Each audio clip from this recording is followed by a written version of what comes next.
Line लाने में किसी की उपलब्धि नहीं है, ये सेना के जवानों की है। उन बर्फीली पहाड़ियों में हमने झंडा गाड़ा गलवान के बाद में जो सेना का डिप्लॉयमेंट हुआ। चाइनीज देख रहे होगे लड़ने के लिए, चाइना से भेज रहे थे गलवान में, तब वो रोते हुए आ रहे थे, रोते हुए। और हमारे जवान किसी को रोना तो क्या, हमारे तो वहाँ दंड बैठक निकाल रहे थे, गेम खेल रहे थे बर्फ में। हमारी सेना की जीत हुई है, मोदी के हथियारों की जीत हुई है। मोदी ने देश की रक्षा के लिए जो किया है और सेना खड़ी होकर लड़ने के लिए वो जज्बा और जुनून, उसको उसने तोड़ा है चाइना को। अब ये बोल रहे हैं हमारे रक्षा विशेषज्ञ ये नोएडा में बैठते हैं, ये बुला लेते हैं, बोले 6 महीने से 2 साल से ये चल रहा है। अगर भाई हिंदुस्तान के साथ ही मिलना पड़ेगा चाइना को। चाइना की समझ में हम ला देते तुरंत। अगर नेहरू जी हथियार हमारे को दे देते, हमारे को सपोर्ट एयर अटैक का दे देते, हमारी सेना को नहीं छोड़ते नहीं ठल्ला। अरे पीटी शूज में पोच अपने सन में चढ़ा दिया इन्होंने, हमारे को युद्ध के मैदान में डाल दिया, झोंक दिया। ये भेड़ बकरियों की तरह, टिड्डी दल की तरह से आते थे। ये टिड्डी दल की तरह क्यों? इनकी सेना तो 20 लाख से 22 लाख है, ये तो भेज देते हैं। तो कितनों को अरे मारे तो हथियार कितने हमने क्या क्या बटों से मारे हैं, कांख में दबा दबा पत्थरों से, इनके सिर भिड़ा करके मारे हैं। हमारे पूर्वज लड़े हैं युद्ध, उनकी कहानियां बताते हैं ना, और वो उनकी कहानियां सुनते थे, आंख में आंसू आ जाते थे हमारे।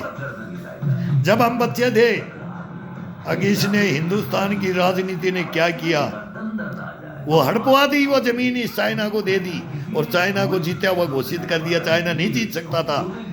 ये कह रहे हैं हमारे से, ये हमारे जवानों का मुकाबला करेंगे क्या?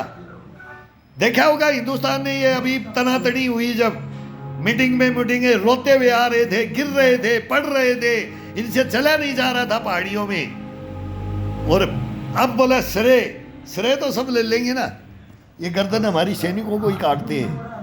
ये हमारे मीर जाफर और जयचंद बैठे हुए हैं ना हिंदुस्तान में, ये हरवाते हैं युद्ध, ये हरवाते हैं। ये हमारे को हथियार देते हैं, हथियारों में दलाली ना खाएं, जंग लगे हुए हथियार ना खरीदें, और हमारा खाना भोजन भी ना खाएं, हमारा स्नो बूट तक मैं क्या बताऊं, ब्लड प्रूफ जैकेटें ये तक नहीं।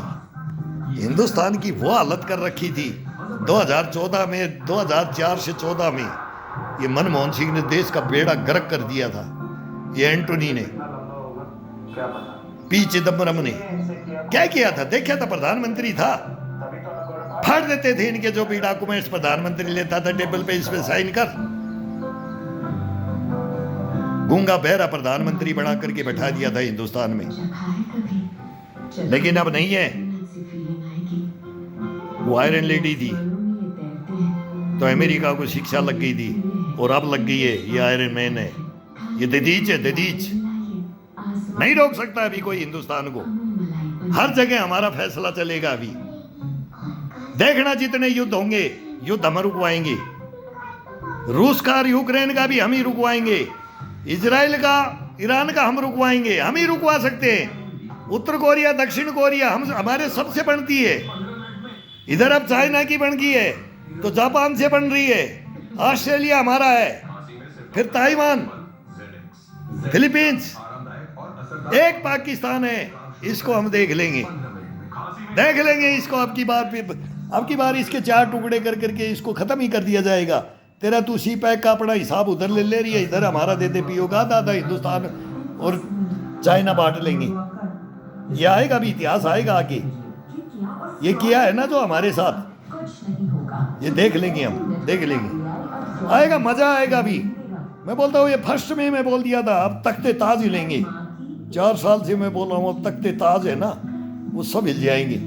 कोई नहीं रहेगा बादशाह रहेगा जो सच्चाई पे रहेगा, जो किसी की जमीन नहीं हड़पेगा, जो किसी का पेट पे लात नहीं मारेगा, पीठ में छुरा नहीं घोपेगा, छुप करके गर्दन नहीं काटेगा, बाजुएं नहीं काटेगा, उसका जमाना आएगा।